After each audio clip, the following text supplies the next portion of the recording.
शाहजेब, ये फैसला आया है, इसके ऊपर आपका तज्जिया तबसरा, साथ ही ये भी बताइएगा कि मुफ्ती सईद ने बताया अदालत को अपने बयान में कि 2 बार उन्होंने निकाह पढ़वाया।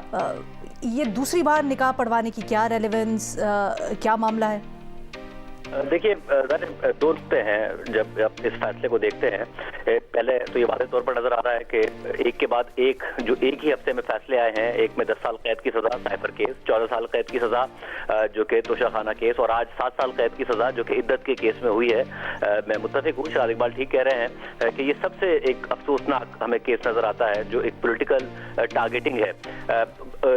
जो ड्यू प्रोसेस है वो बाकी 2 केसेस में भी फॉलो नहीं हुआ, हालांकि एविडेंस ऐसा मौजूद था इमरान खान साहब के खिलाफ उन 2 केसेस में, मगर ड्यू प्रोसेस नहीं फॉलो किया गया।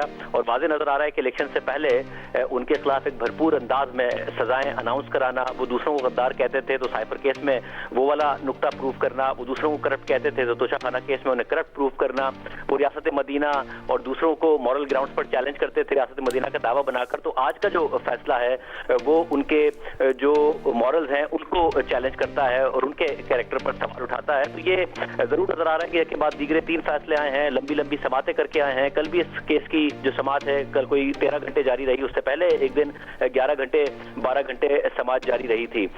देखिए, जाहिर है एक प्राइवेट मामला है, एक खातून है, उनकी जो तलाक है वो कब हुई कैसे हुई बिल्कुल बाकी प्राइवेट मामला है। और फिर जो सलमान खवाजा साहब का मौक़िफ़ था कि मुफ्ती जो फेडरल शरीयत कोर्ट है उसने जस्टिस मौलाना तकी उस्मानी के केस में फैसला दिया हुआ है कि 39 दिन का वक्त मुनासिब होता है। तो अगर खावर बालिका का इल्जाम दुरुस्त भी होता तो उसके बावजूद भी सलमान खवाजा साहब का यह मौक़िफ़ था कि वो इल्जाम दुरुस्त होने के बाद भी इद्दत में निकाह नहीं हुआ है, इद्दत के बाद ही, इद्दत की मुद्दत पूरी होने के बाद ही निकाह हुआ है, क्योंकि 90 दिन का कहीं नहीं लिखा हुआ है। तो कानूनी तौर पर ये जाती मामला, इसको एक आप ट्रायल में ले जाएं और ट्रायल में ले जाने के बाद किसी को और मियाँ बीवी को 7 साल की सजा सुना दें, इसमें तो कोई शक ही नहीं है। या कि आज पाकिस्तान के कानून ने और पाकिस्तान के निज़ाम ने एक नया लो देखा है। पॉलिटिकल विक्टिमाइजेशन इस मुल्क में होती रही है, 2018 में इमरान खान साहब को लाने के लिए हुई, 2023 में उनको सिस्टम से बाहर रखने के लिए हो रही है, मगर नए नए लो टच किए जा रहे हैं। तो एक तो ये पहलू है जिसमें कोई शक नहीं है कि आप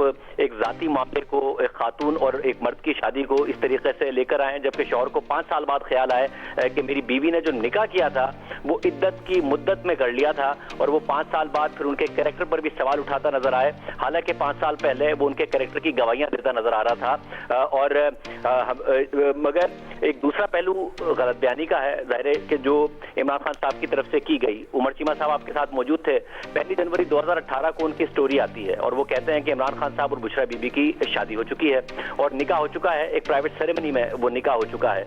एक भरपूर कैंपेन लॉन्च की जाती है जंग द न्यूज और उमर चीमा के खिलाफ, उन्हें झूठा करार दिया जाता है, उनके जर्नलिज्म पर सवाल उठाया जाता है, उन्हें गालियां निकाली जाती हैं, उन्हें ट्रोल किया जाता है।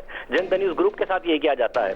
नईमुल हक साहब जो उस वक्त तर्जुमान थे इमरान खान साहब के, वो मुस्तरद करते हैं कि इमरान खान साहब की कोई शादी नहीं हुई है। फिर बाकायदा तौर पर बुशरा बीबी के बेटे 6 जनवरी 2018 को जियो न्यूज ही के प्रोग्राम में आकर कहते हैं कि उन्होंने अपनी वालदा और वालिद दोनों से कंफर्म किया है और निकाह नहीं हुआ है मेरी वालदा का, मेरी वालदा ने ये बात कंफर्म की। ये बात याद रहे कि 6 जनवरी 2018 को वो जियो न्यूज के प्रोग्राम में आकर ये बात कर रहे हैं। रबिया नाम से बात करते हुए। हमारे साथ ही रहेगा, यकीनन आप भी ये सुनना चाहेंगे। बैरिस्टर गौहर खान से गुफ्तगू कर रहे हैं।